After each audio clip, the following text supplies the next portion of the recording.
Hello there guys, welcome to another of my live videos. And like I did say to you around 6 days ago now, that I would have been going on holiday, and I have currently been on holiday, and I just currently got back yesterday, so sorry I haven't been on the channel for quite a few days now.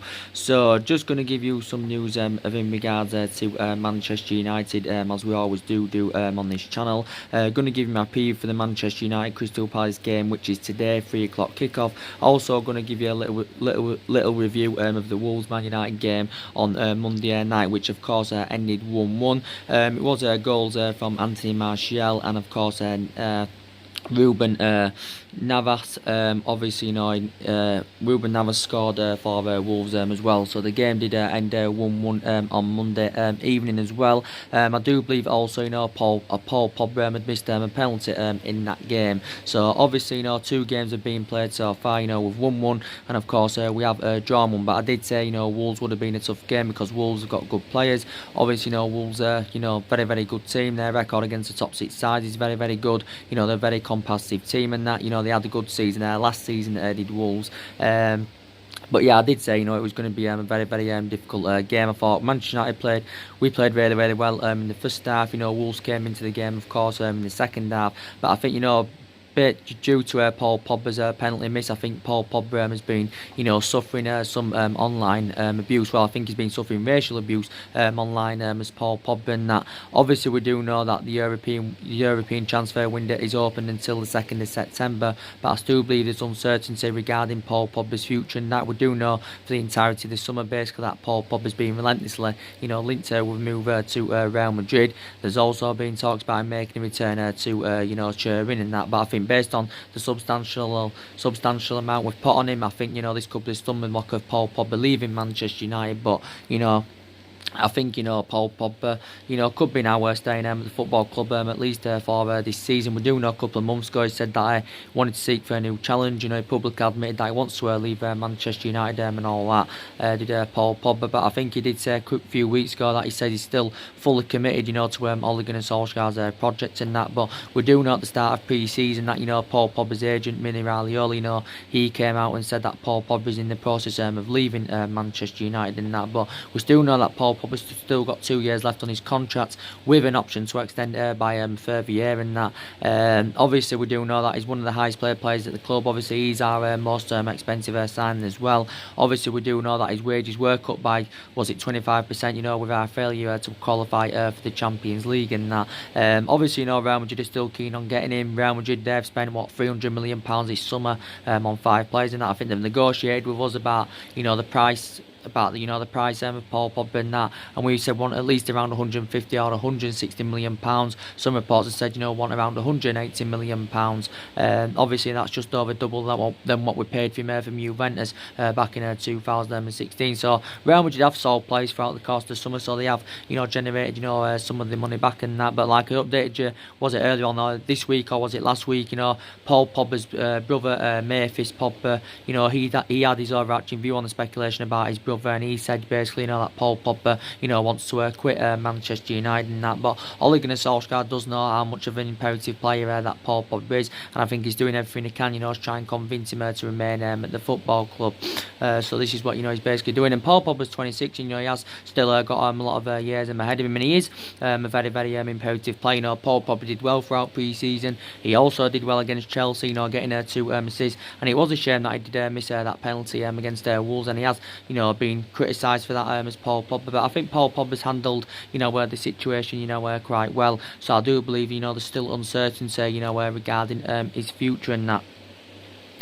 And yeah, so we didn't beat Wolves. It was a 1-1 draw and that. So hopefully, we can win today against Crystal Palace. And I think I'm confident, we can beat Crystal Palace today. It is a 3 o'clock kickoff, and we know we've got a really good record against Crystal Palace. I think we're unbeaten in our 20 Premier League meetings with Palace and that. I think the last time Palace beat us was obviously back in the League Cup back in 2011. I think that was after extra time and that.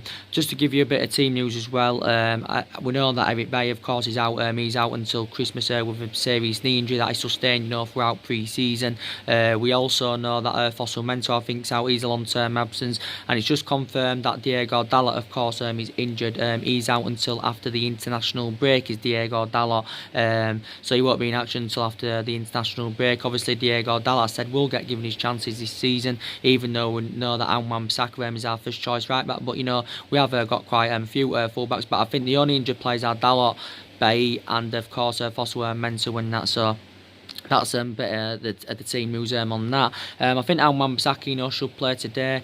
We're seeing glimpses of what a good player he's proven to be so far for us. Wan-Bissaka, and I think he'll play today.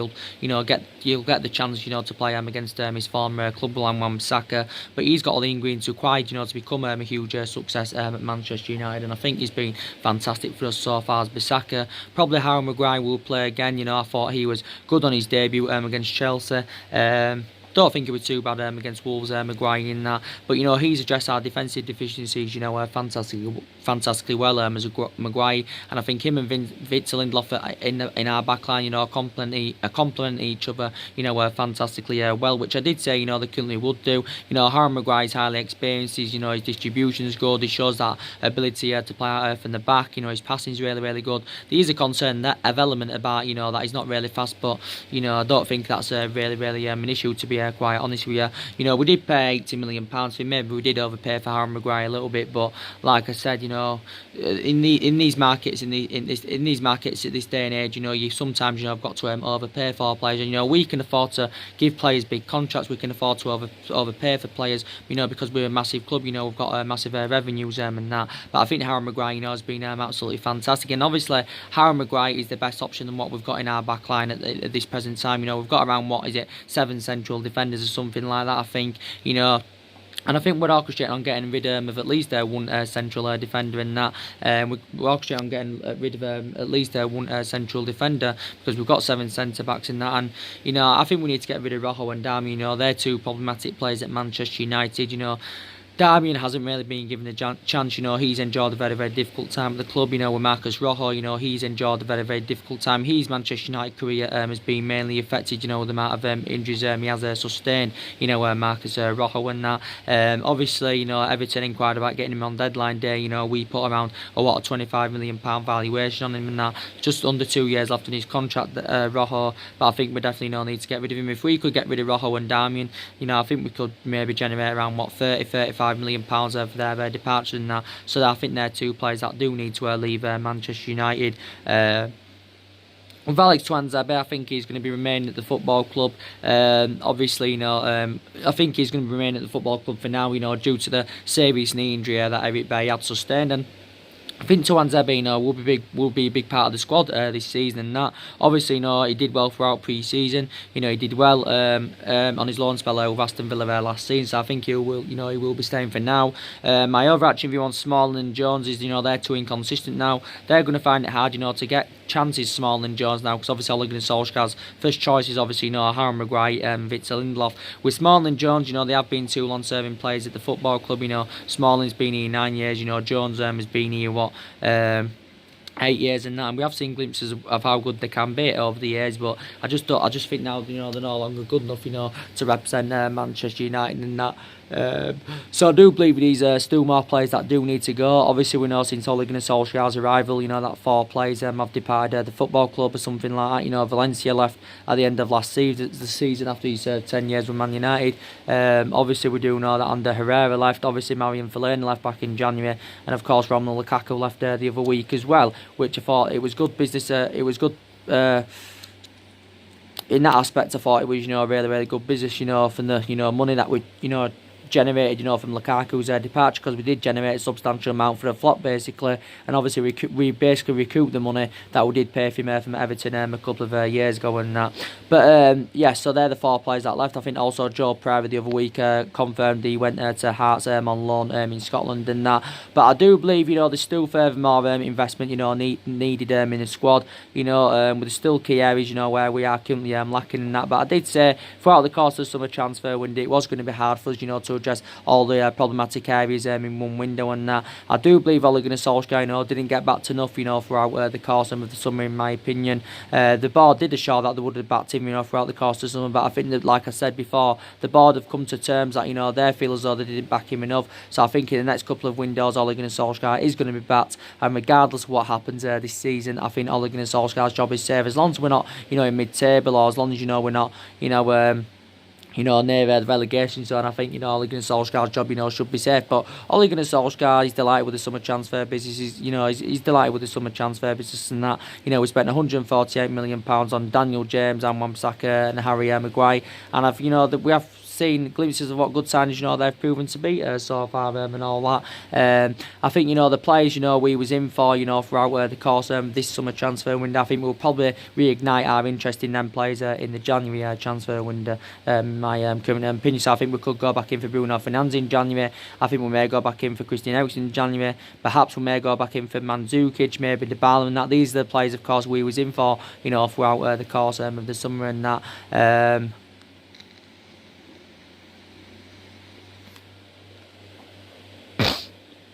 So I think we'll probably, we reignite our interest. But analysing our recruitment policy, it isn't very, very good, because obviously, we didn't get anyone in January. Prior to the summer window, we didn't get anyone in January. Obviously, of course, we didn't get our number one targets last summer, and that. So still further more investment that is needed in the squad. But I do believe, more players do need to be sold, and that. Obviously, we definitely need a midfielder, because that's the area where we are lacking in that midfield. Because I would have been excited about the prospect of someone playing alongside Paul Pogba in our midfield, and I think Bruno Fernandes would have been the right calibre player in that. But it's initially in our plans anyway to keep Paul Pogba and bring two midfielders in that can replace Ander Herrera and, of course, Marina Fellaini. But we definitely need at least one midfielder in, because taking Paul Pogba out of the equation, there's no creativeness in that midfield. The midfield, of course, looks totally imbalanced. I know we've got the likes of McTominay. McTominay could actually make his 50th appearance today against Palace in all competitions if he plays, of course. We've got Fred, we've got Pereira, and to be fair, they've done really, really well. I think Pereira's had a good start to the season.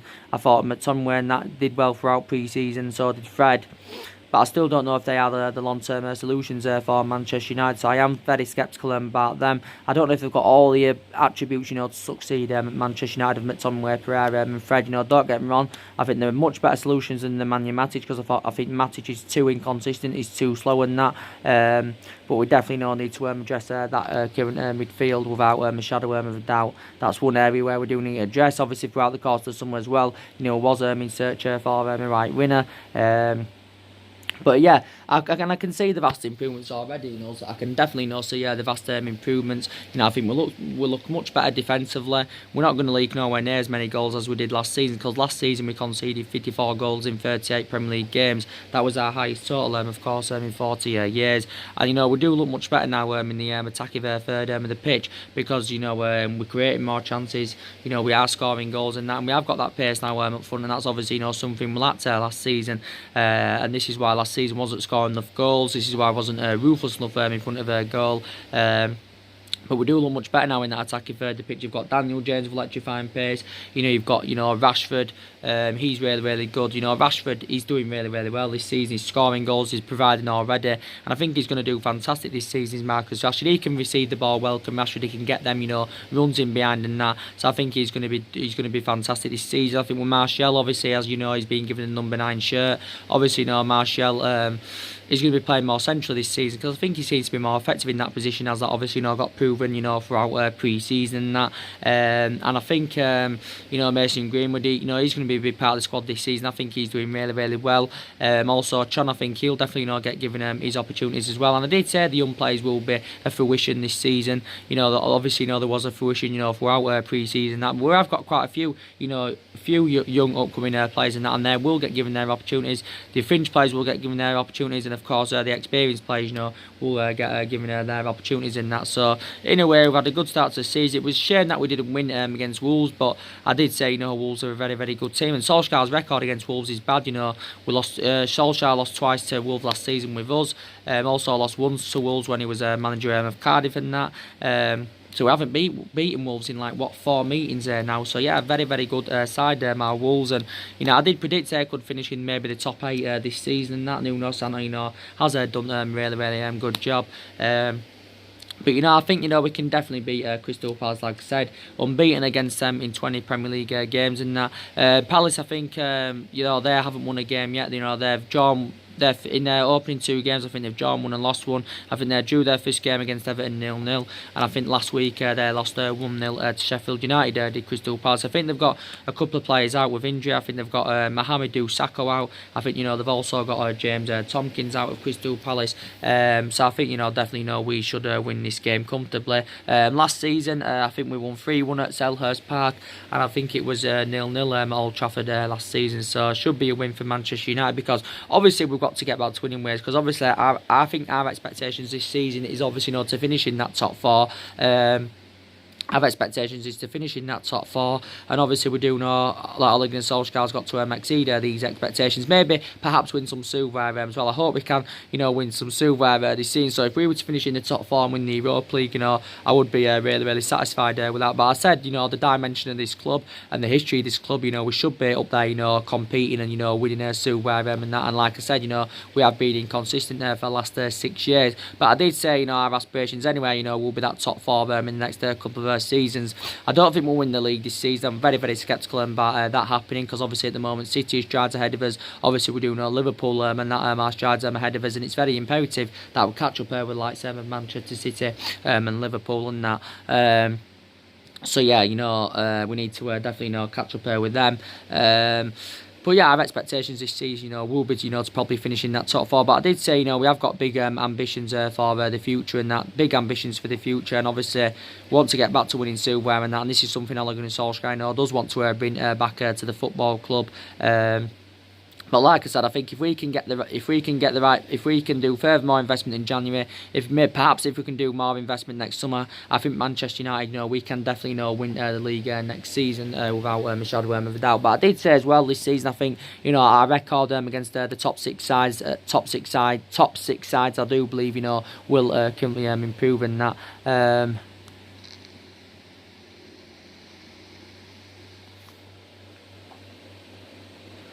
But I do believe, we will definitely, beat Crystal Palace. Juan Mata, could maybe get given the chance against, Palace. Juan Mata, we know he's not really first choice in that, but I think he could get given the chance against Palace, and that his goal scoring record against Palace is good. Don't forget he scored 4 goals for us, against Crystal Palace and that. But he will rotate Ole Gunnar Solskjaer. He won't go with the same team as he did go with against Wolves. He won't go with the same team as he did do against Chelsea. To be fair, he literally went with the same team against Wolves than he did against Chelsea, but apart from one, he made one change in the Wolves game from our victory over Chelsea and that. But I think he will rotate against Crystal Palace today, so I think it should be an easier win for us. News in regards to Alexis Sanchez as well. I do want to give you an update on. Obviously, we do know the transfer saga does continue to persist about Alexis Sanchez. Obviously, there's still uncertainty around his future. It did confirm. I think it was on Thursday that Sanchez had missed training at Carrington. I think it was something to do with a visa issue or something like that. Obviously, I think it confirmed yesterday that he had returned back to her training in Carrington. Did Alexis Sanchez? I think Ole Gunnar Solskjaer has admitted that there's a number of clubs interested in signing Alexis Sanchez, and that this is what I said. But I think Solskjaer's held fresh negotiation with Sanchez, regarding his future and that. So this is what it basically said. So whilst I've been away, I've been reading a bit of news about Alexis Sanchez and that, and it reportedly said that Inter Milan have been in for Alexis Sanchez. They've held talks with Manchester United for several weeks about the possibility of taking Alexis Sanchez out on a long season loan. Now I did say due to his substantial wages, this seems to be the stumbling block of Alexis Sanchez leaving Manchester United and that, because obviously Sanchez is the highest paid player at the club, he's the highest paid player in the Premier League. Obviously Sanchez is on 400 grand a week, potentially rise up to £500,000 a week, based on the image rights and the bonuses and that. So reportedly there's been quite a few Italian clubs that have obviously been in for Alexis Sanchez. Inter Milan have obviously been in talks. I've just said been in talks with Man United, and reportedly it did say we may have to pay around £12 million this season to Alexis Sanchez, regardless if he makes his move to Inter Milan or not. We may have to pay £12 million to Sanchez this season. Reportedly, Inter Milan are only willing to pay just over £4 million for Alexis Sanchez in his wages, so they're only willing to pay around £4.5 million a year out of his £18 million a year. We know wages is on Manchester United and that. So I did say based on his wages, this could be this stumbling block of Alexis Sanchez, of course leaving Manchester United and all that.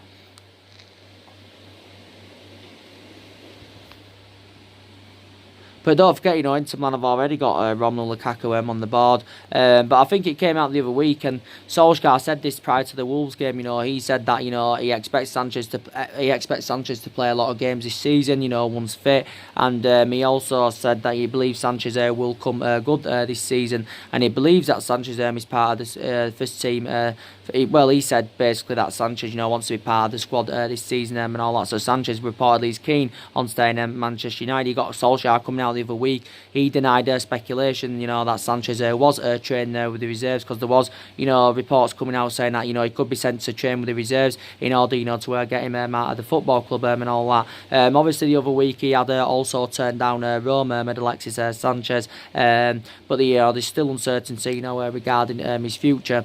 We do know Sanchez has been a huge disappointment since his arrival from Arsenal back in January 2018. He has been a huge disappointment as Sanchez. Obviously he's only managed 5 goals in 45 games, and that I think provided around 9 assists. But he hasn't lived up to expectation levels as Alexis Sanchez, as we all thought he would have done, because he did have 4 good years at Arsenal. He even played under Pep Guardiola's guidance when he was younger at Barcelona, and he did really, really well at Barcelona. He just hasn't replicated any of this at Manchester United. He doesn't really have a future at the club. He is now 30 years of age. I think he's nearly 31 now. Is Alexis Sanchez, and obviously you've got Daniel James, Martial, Rashford, and that, and Greenwood and Tronny are attacking line. Sanchez is going to find it very difficult to get there in the mix. Obviously Sanchez has not played yet, so he didn't play against Wolves. He also didn't play against Chelsea. He wasn't part of the pre-season squad because obviously he had been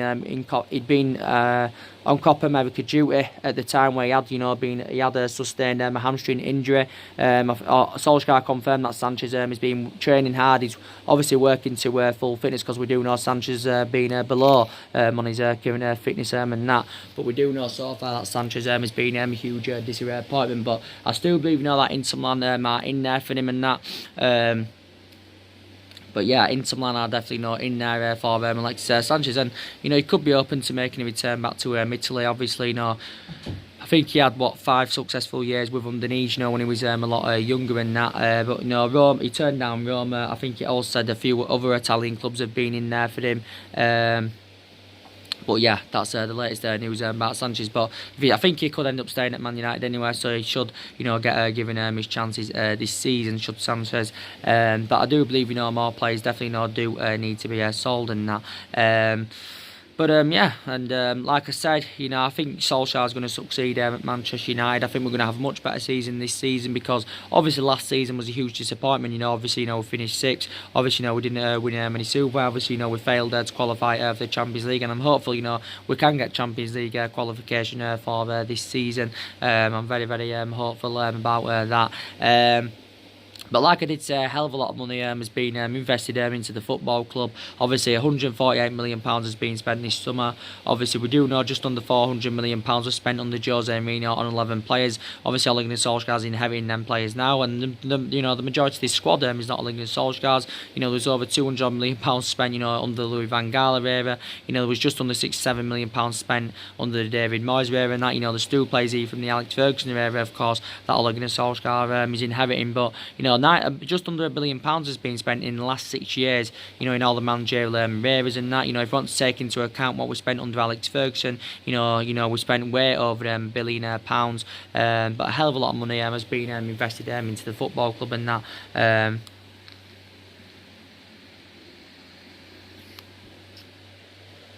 Hell of a lot of money has been invested into the football club, and we've got a history of spending big on players, especially in recent years. We paid £89 million for Paul Pogba, £75 million for Romelu Lukaku, £75 million for Romelu Lukaku, £50 million for Fred last summer, or was it just under £50 million? I thought we also overpaid for him. Obviously, Di Maria is one of our most expensive signings, who we paid just under £60 million for back under Louis van Gaal era. Obviously, he's no longer here now, though. Obviously, Wan-Bissaka is one of our most expensive signings. Harry Maguire is our, second most expensive signing. Obviously, the most expensive defender in the world as well. So we have got a history of spending big on players, and we've also got, players on big contracts and that. But as like I said, we can obviously afford to do that. But like I said, I think Solskjaer can get us back, to being a competitive elite level football club and that. I think he's the right man to do that. He has got the experience of a manager, not really to the highest level, but he's still got that experience. He provided a great achievement when he was with Mould, because he won 2 Norwegian titles with Mould. He also managed the Man United reserve team, for a couple of years. Obviously, it didn't really work out for him at Cardiff, but he only had a short tenure at Cardiff. Did Solskjaer, and don't forget, he was a great player for us. For 11 years with Solskjaer. And he flourished under Alex Ferguson and that. And I think Ole Gunnar Solskjaer is following Alex Ferguson's philosophy and that, but I hope it can work out under him anyway, because we haven't got the structure to keep sacking managers. We do know that already. Three managers have been sacked, since Alex Ferguson's retirement, and obviously this is the 4th manager we've had, since Alex Ferguson's retirement. So, like I've just said, we haven't got the structure, to keep sacking managers and that. But even though we've been a toxic club in the last 6 years or so, we are still one of the biggest clubs in the world. We are the most successful team in England, historically. Won 13 Premier League, 20 all in all, and and overall I think we've won 42 trophies all in all. So yeah, we are still a very, very good club, but I think we can get back to being a competitive elite level football club and that. Obviously, as you all know, throughout the course of summer, it was Ed Woodward that was overseeing our transfer business, because obviously throughout the course of summer, especially early on in the summer, we was in search for a sporting director, because I did say there needed to be a structural change at the club and that, and obviously I wanted us to get a director of football, and there was quite a few names mentioned, who could have taken that director's role at the time, and I did say at the time it would have been beneficial to, recommend someone in, who knows about, who knows the traditions of the club, and of course someone who's got that experience in that. But obviously our search for a sporting director, of course, never materialised. So obviously, like I said, it was Ed Woodward, of course, that was overseeing our transfer business and that.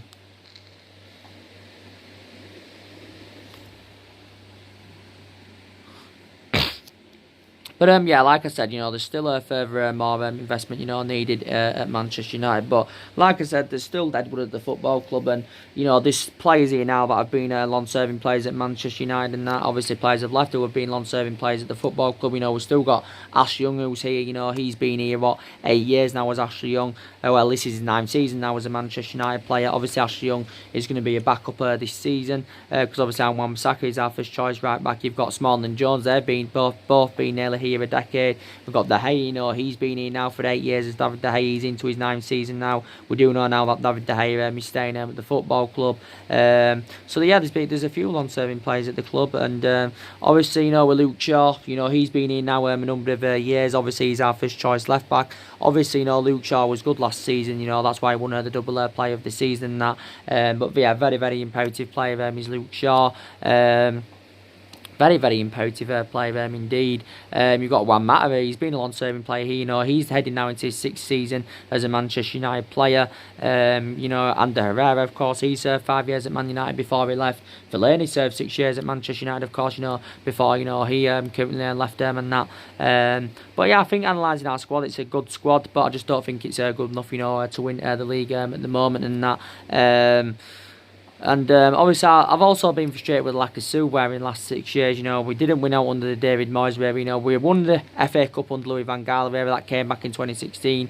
And of course, won the Europa League and League Cup under the Jose Mourinho era. Obviously, that came in Jose Mourinho's first season. But I've already explained to you why it didn't work out under the Jose Mourinho era. Obviously, it didn't work out for him because obviously there was no sort of winning philosophy under Jose Mourinho. There was no sort of transfer strategy under Jose Mourinho. And at least there's been a transfer strategy under Ole Gunnar Solskjaer, and he had bad disputes with the Bob Mourinho, had bad disputes with the top players and that. This is why it didn't work out under him, even though he's got that proven pedigree. He won trophies everywhere he's been and was regarded as one of the best managers in the world. So this is why it didn't work out under Jose Mourinho. And obviously it wasn't bad last summer because he didn't get the signings, of course, that he wanted to, of course, recommend in. Under Louis van Gaal, I had the same sort of level of hatred for Louis van Gaal than I did David Moyes, and it didn't work out under Van Gaal because obviously, he didn't have the right type of philosophy in that. The football was turgid under Louis van Gaal, just like it was basically under Mourinho, but it was part of the bus football under Jose in the Jose Mourinho era and that. So this is why it didn't work out under Van Gaal. And with Moyes, at the time Moyes came in, it was Ferguson, of course, that recommended David Moyes because obviously, there was both Scottish. Obviously, Moyes had a really, really short tenure, didn't he? He only lasted around, 7 or 8 months at Manchester United. But obviously, he never had that proven pedigree anyway. He might have done well with Everton. But, like I said, he didn't have the stature at the time, did David Moyes, to get us in that commanding position. And that, obviously, he was never proven. Obviously, he never dealt with top players, really. So he never really, had the experience, did, David Moyes. So, like I said, I think it's going to work out under Solskjaer. I think he's definitely, the right man for Man United. I think, this season as well, he'll go with different formations, but I think he'll mainly go with a 4-2-3-1. I think he'll go with a 4-3-3 as well, quite a few times. But yeah, I think he's the right man, to get us back, on course, where we do currently want her to be. But yeah, I'm confident, we can win today against Crystal Palace. Like I said, it is a 3 o'clock kick-off. But yeah, furthermore, investment is definitely needed in January. But I did say throughout the course of summer, certain players, would have had reservations about joining the football club. Obviously, with our failure to qualify for the Champions League, because I did say players at a certain calibre and level, do obviously, want to be in Champions League football and that. So that could have gone against us in that aspect. And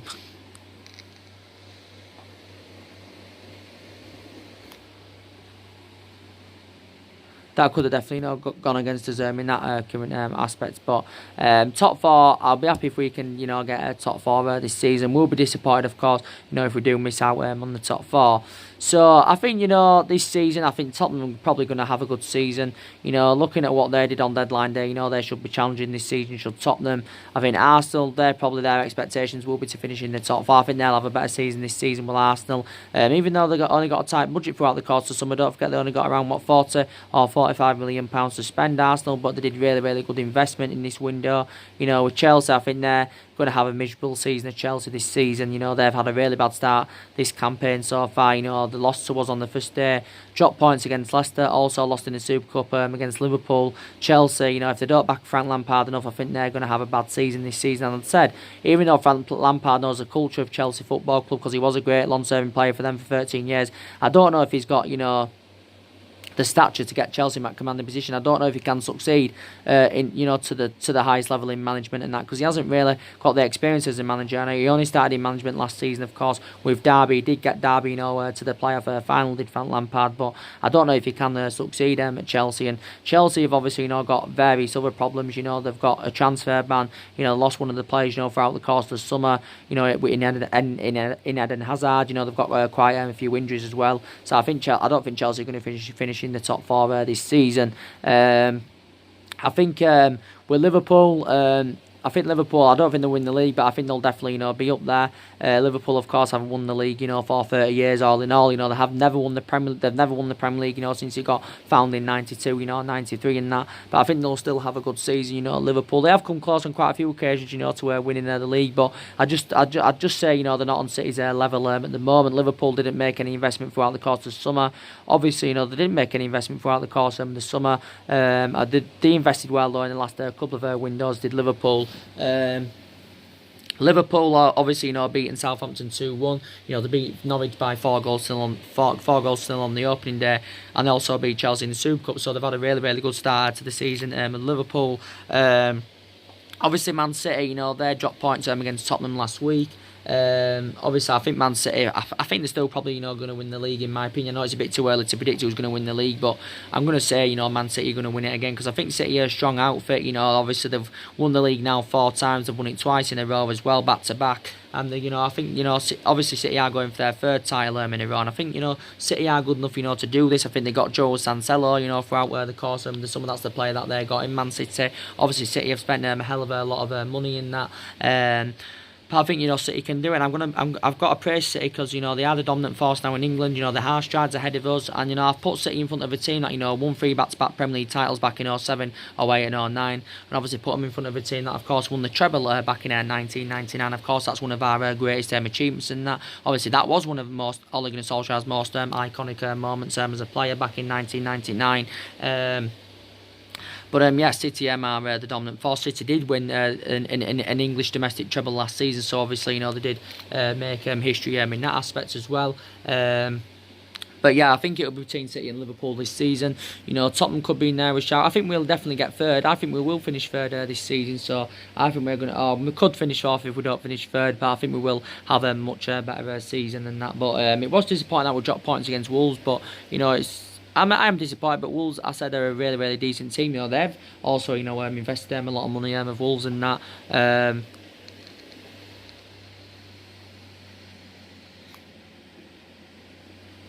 They have, of course, invested a lot of money. As I did give you my update on my last video I did, which was obviously now 6 days ago, in regards to Jadon Sancho, I think it reportedly said he's set to leave Borussia Dortmund next summer. Obviously, we do know, reflecting back in January, you know, we identified, you know, Jadon Sancho as our #1 priority target. Obviously, I did say, you know, the main factor reason why we did miss out on Jadon Sancho throughout the course of this summer is with our failure, you know, to qualify for the Champions League, and that screwed, you know, Jadon Sancho, you know, coming to the football club and that, because obviously a player his calibre, you know, wants to obviously, you know, play in Champions League football. Obviously, we do know that probably Jadon Sancho next summer is going to cost us around £100 million and that. So I do believe this season is probably going to be his last season with Borussia Dortmund, is Jadon Sancho's. But very, very good player indeed. You know, only 19 years of age. I think he's made nearly 60 first team appearances now for Dortmund. Scored around 15 goals and provided 24 assists as Sancho. Obviously, he's been at Borussia Dortmund quite a few years now. And I think he will continue applying his trade in Germany for this season. But I think, you know, next season, you know, he could come to the Premier League and play it. Could be playing his trade in the Premier League next season. But obviously, he's already anywhere had experience of playing in the Premier League. Don't forget, he was at Manchester City for a few years. Obviously, did initially begin his career with Watford. But, you know, he mainly left. I think the main factor reason why he left City, because he was never guaranteed first team football. He was never assured, you know, to get into the first team, you know, was Jadon Sancho. And this is why he left Manchester City. And Borussia Dortmund, of course, paid only around £7-8 million to him. So if Borussia Dortmund can get £100 million to him next summer, you know, they will, you know, make a huge profit on the player. They'll make around, what, a £92-93 million profit. He has still got around 3 years left on his contract, because he's under contract with Dortmund until 2022. But I think if Jadon Sancho does come back to the Premier League, I think it will be beneficial for his career. I think it'll help him with his developing process. I think it'll create a better platform for him and that, and I think he would succeed in the Premier League with Jadon Sancho, you know. Plus, he's British, and obviously he is predominantly a winner, and I would be excited about the prospects of linking Jadon Sancho with the likes of Rashford, Martial, Daniel James and that. I think you can also play Jadon Sancho centrally in that, but obviously back in January he was our #1 priority target, and that was Sancho, and I do, you know, really, really like him a lot, and he's still only very, very young, still got a hell of a lot of years ahead of him, but he has exceeded expectations at Borussia Dortmund, and I think he can replicate this form again in the Premier League. So I think we're going to go in for Jadon Sancho next summer.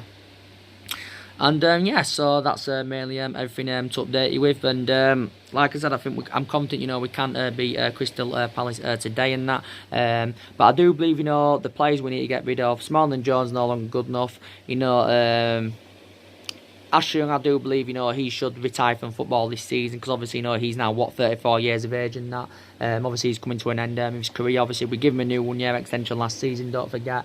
Obviously, I think Matic is no longer good enough for the football club, even though we have seen glimpses of how good he can be. Obviously, he's highly experienced in that, Matic, but he's too slow in that midfield. For me, I think Sanchez needs to go. He's one of the problematic players at the football club. He could still, you know, improve this season, could Sanchez. Diamond and Rojo definitely need to go. So there's still problematic players at the football club without a shadow of a doubt. So anyway, guys, drop your comments, likes below on the channel. If you do consider subscribe, as always, and take care. God bless, and I'll see you all again very, very soon. Thanks for watching.